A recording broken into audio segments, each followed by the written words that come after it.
네, 제가 그 신학생 때 있었던 일인데요. 중간고사 시험을 이제 앞두고 있었거든요. 근데 제가 시험 공부를 못했습니다. 그때 이제 그 배틀그라운드랑 오버워치에 제가 아주 푹 빠져 있었던 때라서 제가 시험 공부를 못했어요. 그렇게 공부를 안 하고 이 시험 전날에 막 부랴부랴 공부를 하려고 하니까 공부가 되겠습니까? 그때 제가 기억하기로는 교수님이 책의 몇 페이지 몇 페이지에 이 시험 문제 나온다 친절하게 다 찝어 주셨거든요. 그래서 그냥 그것만 열심히 보고 외우면 돼요. 근데 이게 좀 분량이 많아서 단기간에 외우기는 좀 힘들더라고요. 원래 쉬울수록 양이 많잖아요. 그래서 그냥 이번 시험은 그냥 포기해야겠다. 이건 다 못 외워. 그래서 그냥 집으로 가서 잤습니다. 그리고 이제 다음 날 시험을 보러 학교에 왔는데 갑자기 교수님이 무감독 시험을 보겠대요. 그러면서 기도를 해주시는 거예요. 하나님께서 주신 지혜로 우리 한국 교회를 이끌어갈 우리 훌륭한 목회자들이 정직하게 시험을 잘 봐서 좋은 목회자가 될 수 있게 해달라고 그렇게 기도를 해주시고는 시험지를 주고 나가시는 거죠. 그리고 조교들도 교수님을 따라서 다 나갑니다. 여러분 그때 제가 무슨 생각을 했을까요? 이건 기회야. 역시 하나님은 날 버리시지 않았어. 어떻게든 날 구제시켜 주려고 이렇게 기회를 주시는구나. 그래서 하나님께 감사 기도를 드리고 이제 옆 사람 눈치를 슬쩍 봤죠. 근데 다들 공부를 안 했나 봐요.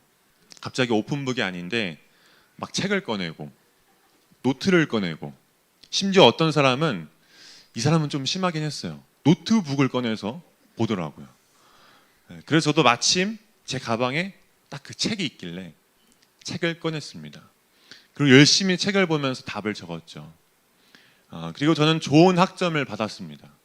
그때 정말 너무 행복했습니다. 하나님이 기회를 주셔서 이렇게 날 도와주시는구나. 근데 여러분 시간이 지나고 나니까 그런 생각이 드는 거예요. 이 시험의 학점은 진짜 나의 학점이 아니구나. 그 시험지에 적은 답은 제 것이 되지 않더라고요. 그래서 저는 아직도 그 과목이 잘 기억이 나지를 않아요. 왜? 거짓으로 얻은 거니까. 그래서 지금 너무 후회됩니다. 그 과목을 내가 정말 제대로 공부했더라면 나중에 목회하는데 분명 큰 도움이 됐을 텐데. 근데 그때 저는 어리석게도 이 무감독 시험이라는 것을 하나님이 나에게 주신 기회라고 생각하고 오픈북을 해서 답을 적었고 좋은 학점은 얻었지만 저에게 아무것도 남는 게 없었습니다.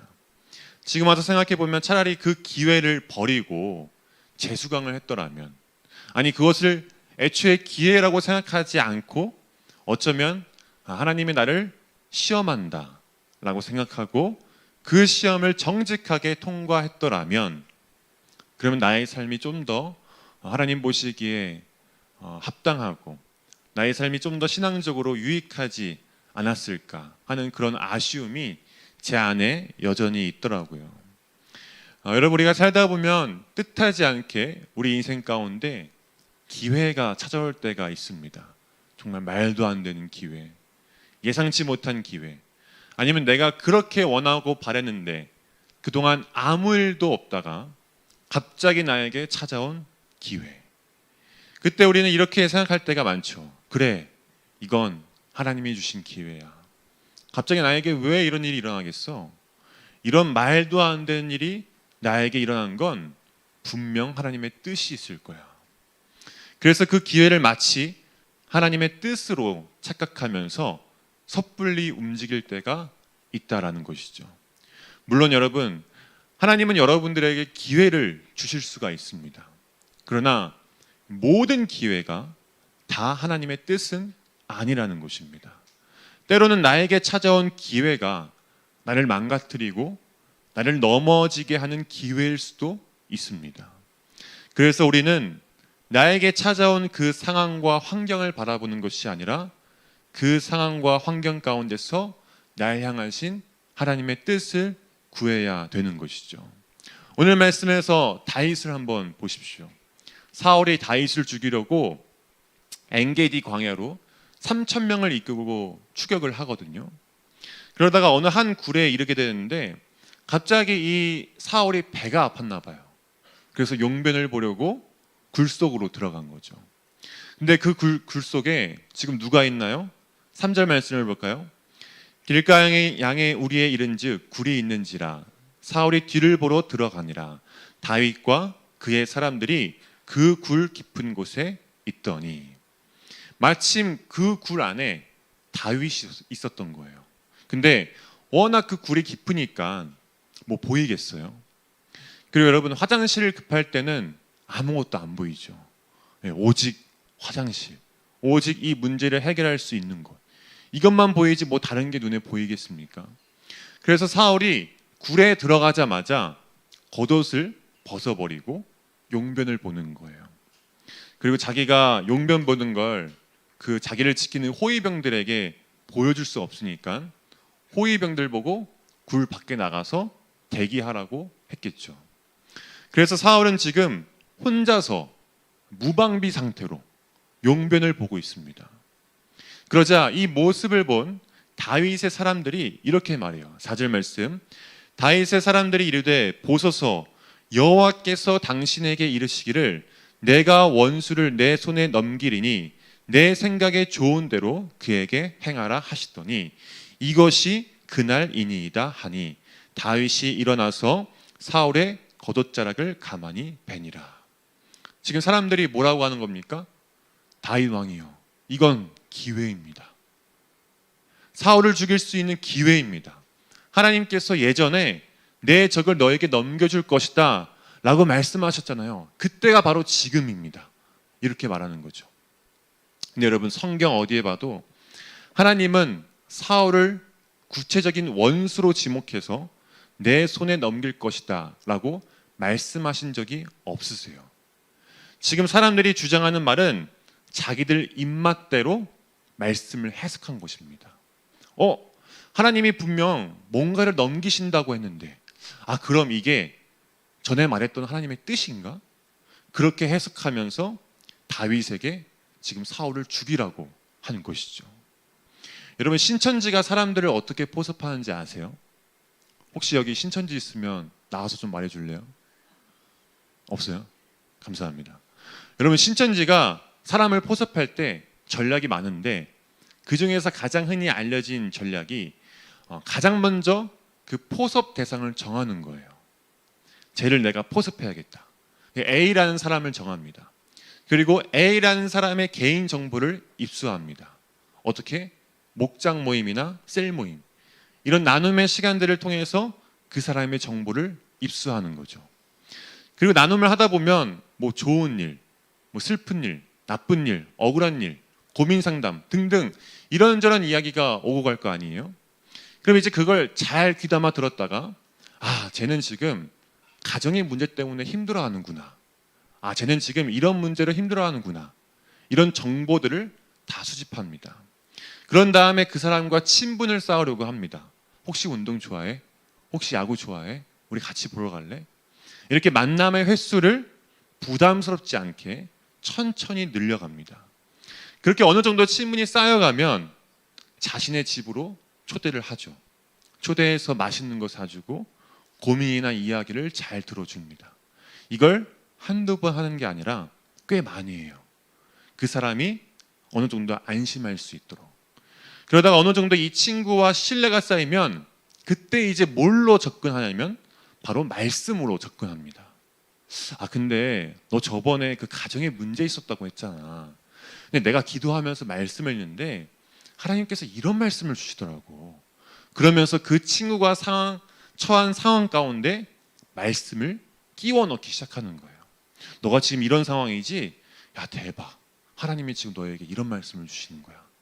이렇게 말씀을 가지고 수시로 그 사람의 상황에 끼워 넣어서 그 사람을 포섭합니다. 그러면 그 사람 입장에서는 어떻게 이게 내 상황과 말씀이 딱딱 맞아 떨어지지? 이러면서 잘못된 성경 공부를 하다가 결국 이단에 빠지게 되는 거죠. 그래서 여러분 이단이라는 게 달을 이와 끝단으로 시작은 같지만 끝이 다른 게 바로 이단이잖아요.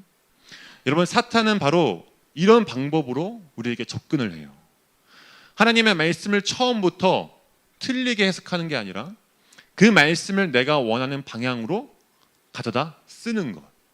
그것이 결국 사탄이 우리를 유혹하는 방법이에요.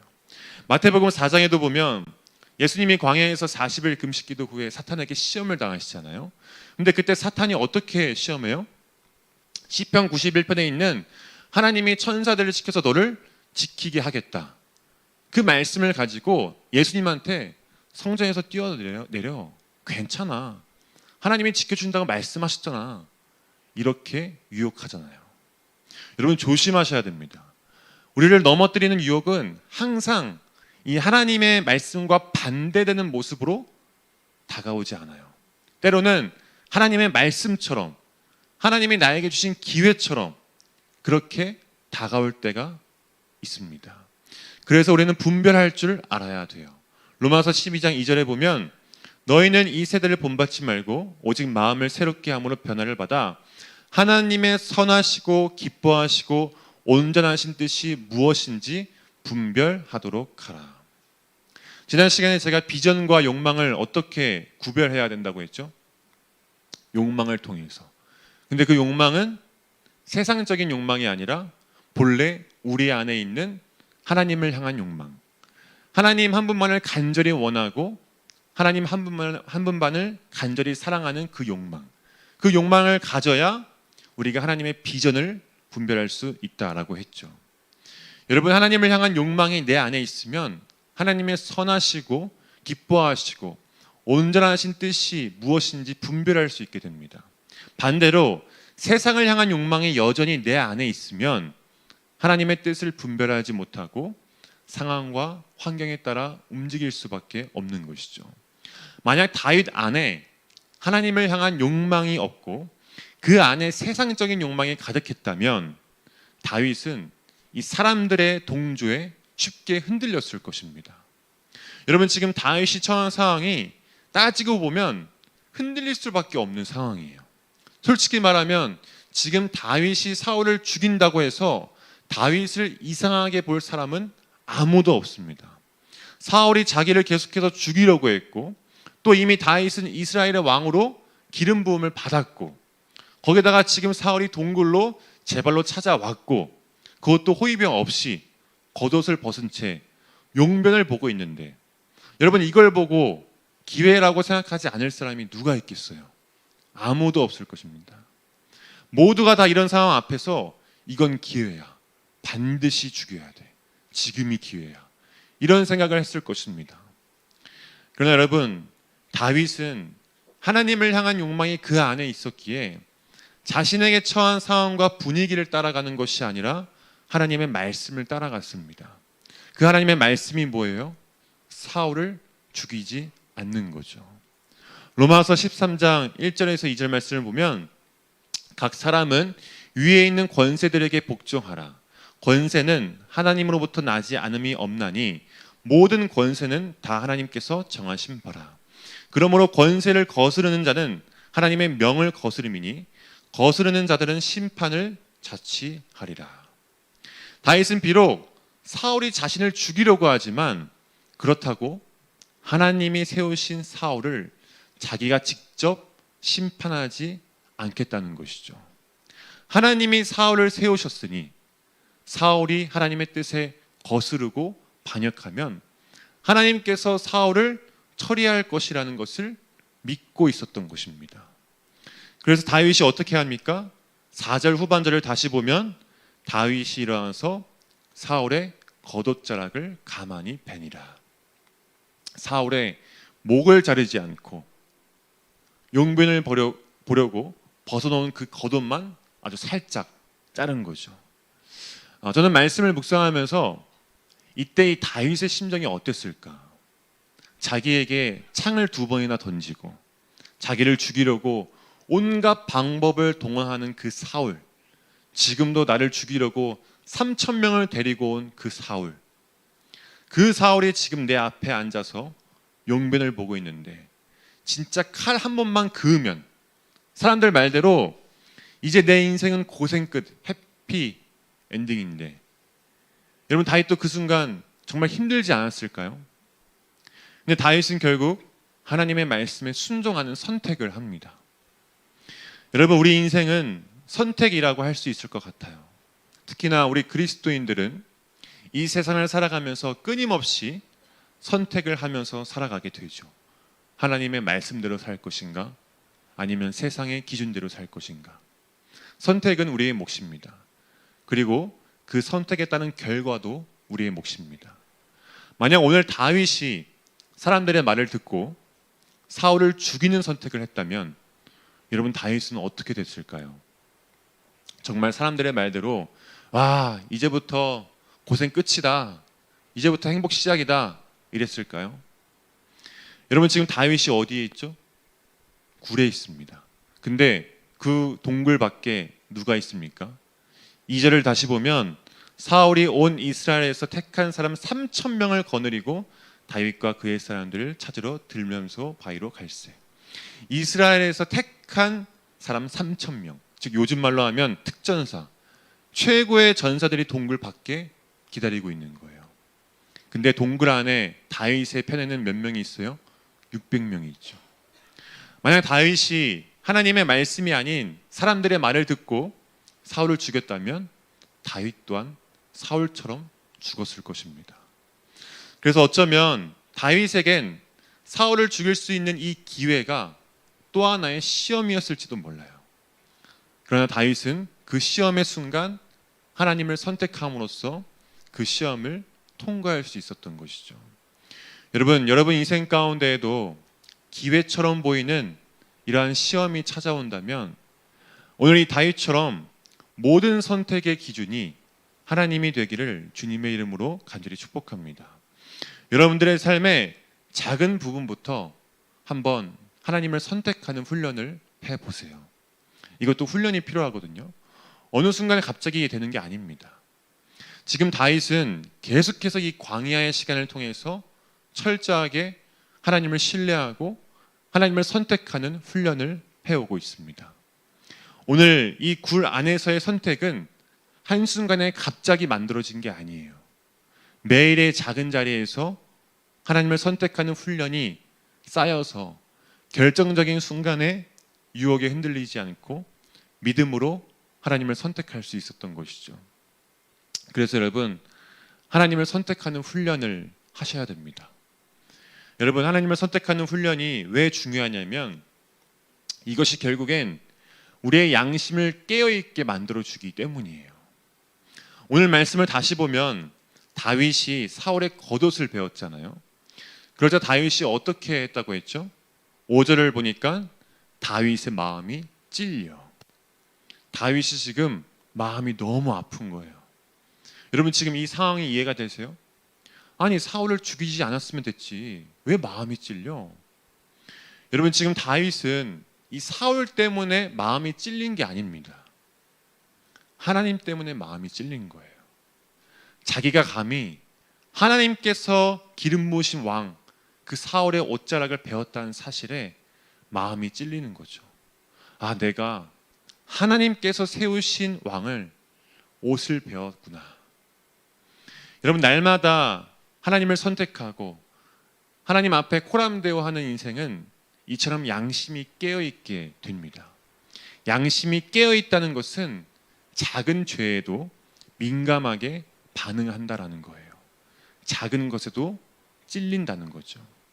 아무렇지 않게 한 그 거짓말에도 괜히 찔리게 되고 다른 사람을 향해서 나쁜 마음을 가진 것에 대해서도 괜히 찔리게 되고 회사 회식 때 교회 다니는 거 알면서도 술 마시는 게 괜히 찔리게 되고 이처럼 양심이 깨어 있게 되는 것이죠. 그러나 여러분 양심이 깨어 있지 못하면 죄에 둔감해지기 시작합니다. 예배드리고 술 마시러 가도 이게 잘못된 건지 누군가를 무시하고 실족하게 해도 이게 죄인지 알지 못한다는 거죠. 왜? 그동안 하나님이 아닌 상황과 환경에 따라 선택하고 움직였으니까. 오늘 말씀에서 사울을 한번 봐볼까요? 사울이 동굴에서 용변을 다 보고 나갑니다. 그러자 다윗이 사울을 따라 나가요. 나가서 다윗이 사울을 부릅니다. 부른 다음에 사울 왕이요, 나는 왕을 해칠 생각이 전혀 없습니다. 사람들은 나보고 왕을 죽이라고 하지만 나는 하나님이 세우신 왕을 죽일 수가 없습니다. 이렇게 말해요. 그러자 사울이 뭐라고 해요? 16절과 21절을 우리 함께 읽어보겠습니다. 시작. 다윗이 사울에게 이같이 말하기를 마침에 사울이 이르되 내 아들 다윗아 이것이 내 목소리냐 하고 소리를 높여 울며 그런즉 너는 내 후손을 끊지 아니하며 내 아버지의 집에서 내 이름을 멸하지 아니할 것을 이제 여호와의 이름으로 내게 맹세하라 하니라. 사울이 다윗의 말을 듣고 막 울면서 회개하는 거죠. 너가 나를 죽일 수도 있었는데 죽이지 않았다니 내가 잘못했다. 너는 반드시 이스라엘의 왕이 될 것이다. 그러니 나를 죽이지 말아다오. 근데 여러분, 이건 진정한 회개가 아닙니다. 여러분, 눈물 흘린다고 해서 다 회개하는 거 아니잖아요.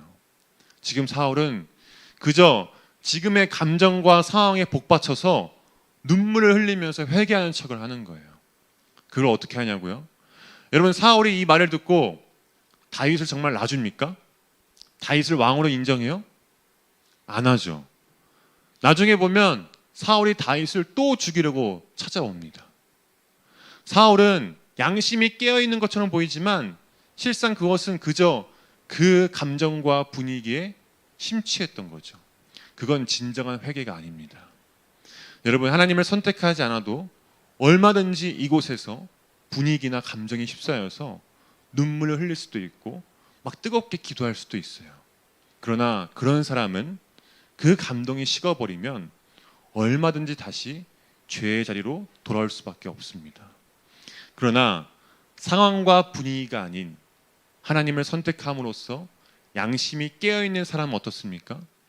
작은 것에도 찔리게 되고 그렇게 찔릴 때마다 하나님 앞에 나아가 회개함으로써 하나님이 원하시는 대로 순종하고 따를 수 있는 것이죠.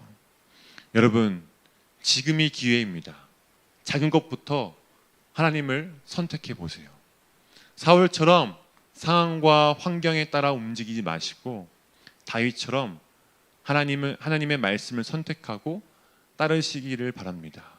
지금이야말로 상황과 환경이 아닌 하나님을 선택하고 하나님의 말씀에 순종할 수 있는 기회입니다. 세상에 주는 기회를 하나님을 선택할 수 있는 기회로 바꾸시는 저와 여러분들이 되기를 주님의 이름으로 간절히 축복합니다. 그러할 때 하나님께서 우리를 책임져 주시고 우리의 삶을 하나님의 뜻대로 이끌어 주실 줄로 믿습니다.